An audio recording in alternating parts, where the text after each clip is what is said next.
रमेश कुमार। देराई सरसों के पियर पियर फूल के छोड़ी के खोपा मा शोभे गुंदा फूल के देराई सरसों के पियर पियर फूल के छोड़ी के खोपा मा शोभे गुंदा फूल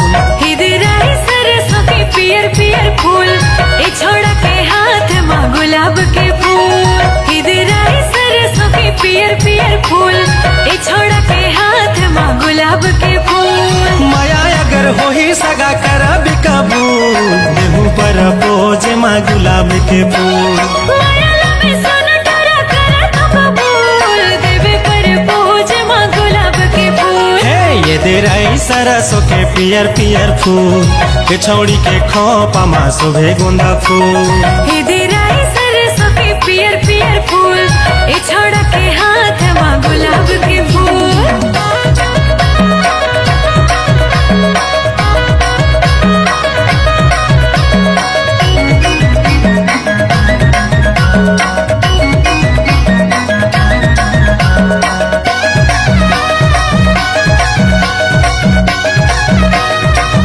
रमेश समनापुर जिला डिंडौरी।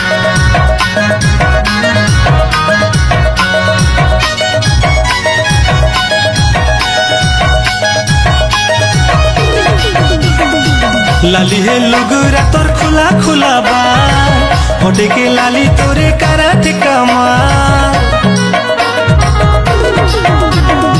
पहिरे है धोती मोड़े माँ कलेगी हिल झूली नाची हिले रे तलेगी तोरी चले बंठन तुरा के जू सन सन हाय रे तोरी चले बंठन छौड़ा के जू सन सन देराई सरसों के पियर पियर फूल ए छोड़ा के हाथ माँ गुलाब के फूल ये देराई सरसों के पियर पियर फूल के छौड़ी के खोपा मा शोभे गुंदा फूल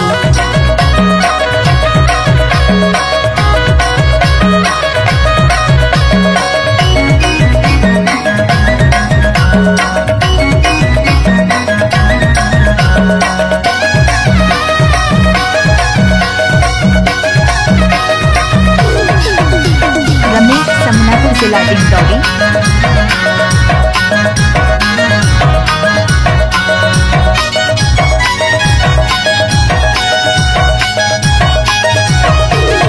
हाय रे पगला दीवाना करा मोर हल्दी लगा के ले जाओ जाओ मैं तो छौड़ी के फैशन हमारे हिलो छौड़ा मन सबका थे ये वाली है मोर कोनो भी हो जात पर दिल मोरे तर्ज बाट कोनो भी हो जात पर दिल मोरे तर्ज बाट आए हाय हाय ये देराई सरसों के पियर पियर फूल के छौड़ी के खोपा मा शोभे गुंदा फूल